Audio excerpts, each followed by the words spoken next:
they are linked. The Russians know that. And the Russians are not going to let Iran die on the vine. They're not going to let it be destroyed. That's why it's so important for us to intervene and stop the war, because we don't want to be drawn into a spiraling conflict that eventually escalates to the point where we and the Russians and the Chinese are loggerheads with each other. What can Russia and China do? So Russia is a military. It's got a military pact with Iran. China's obviously does a lot of business with Iran, and Iran is part of BRICS. How involved could Russia get, despite considering what they're dealing with in Ukraine? And what could China do? Could Russia leverage the peace negotiations with Ukraine? Could China leverage the tariff negotiations in order to support Iran or end the war with Iran, with Israel? Well, I don't think there are any peace negotiations ongoing in Ukraine. So I don't see any evidence that the Ukrainian regime intends to make peace with Russia under any and all circumstances. Now, they're at the end of their proverbial rope. They've lost over 1.5 million soldiers in the field. I don't know how many other people have been lost in Ukraine by the Ukrainian side, but the Russians are stronger than they've ever been. And the Russians can end this war, and I think they will do so on their terms when they determine that it's appropriate to do so. The Europeans have nothing to offer whatsoever. So I don't see that there's something that can be leveraged in Ukraine for our benefit or for Israel's benefit. On the contrary, I think it can make matters worse. Russia looks at Iran, and remember, Russia is at the center of the Eurasian landmass. The Caucasus Mountains and Central Asia are Russia's soft underbelly strategically, much as Mexico is the soft underbelly for the United States.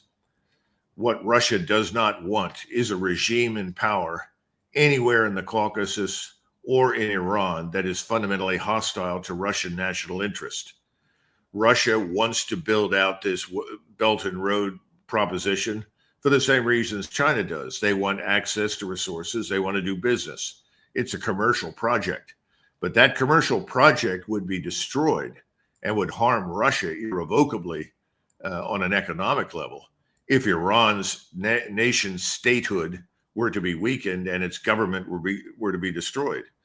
Russia needs strong allies in the Caucasus and in Iran. So it's not going to allow, for its own reasons, strategically, that area of the world to fall into hostile hands. But what could they do? What can't they do? They have enormous resources at their disposal. They could challenge us directly. The most threatening thing that they could do if we push them to it would be to employ their submarine fleet against us. And we're very, very vulnerable at sea. One of the things that people have not really witnessed yet is the fact that manned and unmanned submersibles essentially dominate the seas. How many Russian submarines does it take to sink capital ships? Not very many. I think that could happen very quickly. The Chinese submarine fleet, which is much younger, not nearly as capable because of experience, but that would also undoubtedly join with Russia. So you would have a very difficult situation for us at sea because, remember, we have no ground force. People say, well, we've got the Army and the Marines. Well, they're under strength, they're undermanned, they're overstretched. The Russians have large numbers of troops that they could send into any number of different places. And then to that, they also have the ability to rapidly resupply, replenish, and provide Iran with more of the components and the technology and the weapon systems, the radars, the computer power that they need to be effective. China is also behind Russia and is not going to allow Iran to go down for all the reasons we've discussed. This is a very dangerous situation. We're not dealing with exclusively little Israel and its agents in the United States' determination to achieve Jewish national supremacy across the Middle East. This is a much larger issue. This is a very dangerous situation for the United States. We don't want a major war on that scale. I don't care what anybody says in Washington. Those people that think this would be a small affair are crazy. You know, just before Bismarck died, somebody asked him, well, do you think there'll be a major war in Europe? And he said, oh, it'll probably come about because of some damn fool in the Balkans. And of course, we got World War I. You could see what's happening in the Middle East right now very rapidly spread into a World War I analogy with terrible consequences that nobody in Europe or the United States or Asia wants.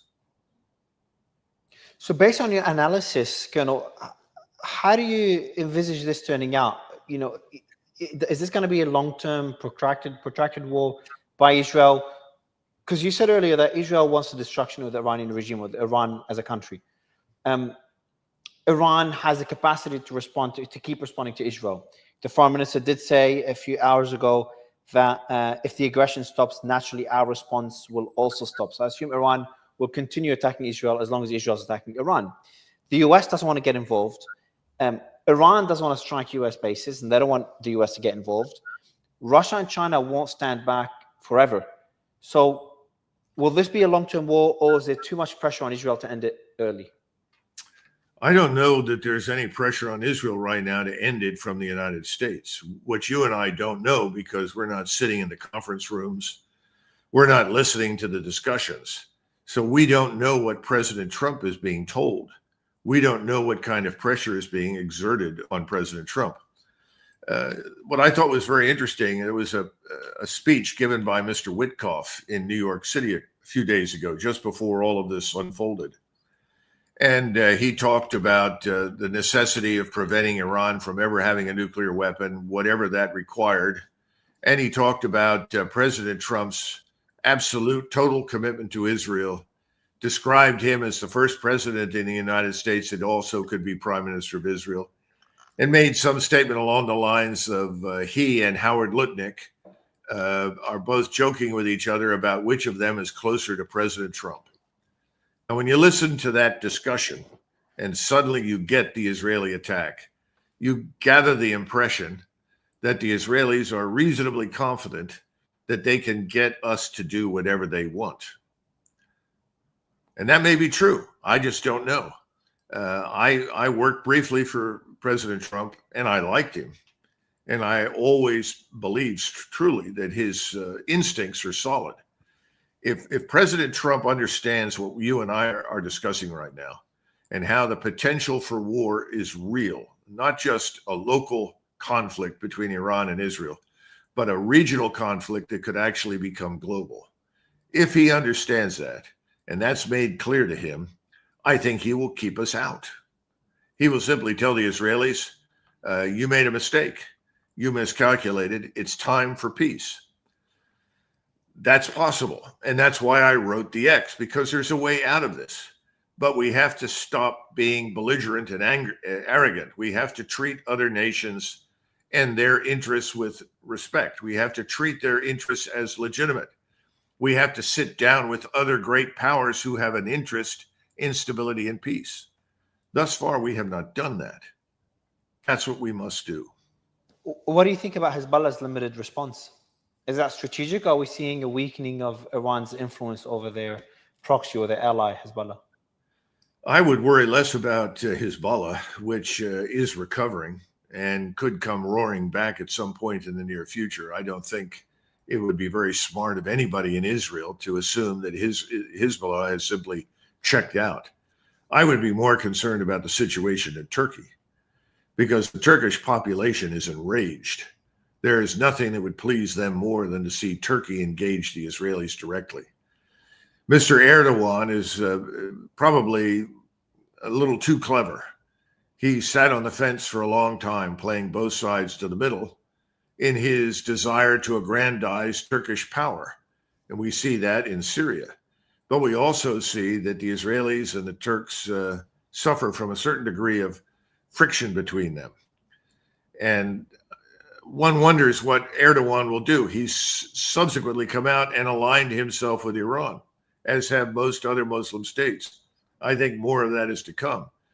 And Turkey is the real regional power, I would argue. They have the largest army in NATO. Their armed forces are very potent. The Israelis could not stand up to an attack from the Turks. And they're aware of that danger now. They didn't used to be aware of it, but now they are. I don't know what the Turks will do. They're a wild card. But at some point, I would be surprised if they did not intervene. Again, this is why President Trump needs to convene a great power conference, not not stand up and say, I'm declaring peace, do as I say, but rather we need an immediate ceasefire. He needs to go to the United Nations Security Council, something which most people that work for President Trump loathe and despise. Go in there and ask the Security Council to back a ceasefire. Demand that the Israelis ceasefire and Iran ceases fire. We need to make it clear that we are not interested in the destruction of Iran any more than we want to see Israel be destroyed. And then ask for this great power conference. But we've also got to step in and demand an immediate end to the destruction wrought in Gaza. Stop this pointless loss of life, because that's really the fundamental catalyst for everything. The hatred, the anger, the bitterness, all of this must end, and it begins with an end in Gaza. We cannot separate what's being done in Gaza from what is happening across the Middle East and around the world with Israel. What happens to Gaza now with all the attention on Iran? Well, obviously, the Israelis want to continue to either drive out, starve, or murder directly the people that live there. My point is that that's the road to certain destruction for Israel. Israel will not survive that. Eventually, that will come back and redound to their disadvantage. That's why we've got to get involved now and say enough is enough. And I do know enough about President Trump to know that personally, in his inner self, he's opposed to these things. He doesn't like it, and he would like it to end. I just don't know if he's strong enough to resist the other forces around him in the White House and in Washington, D.C., who want to, quote unquote, administer an object lesson to Iran. In their foolish minds, this is a way for them to restore their power, their strength,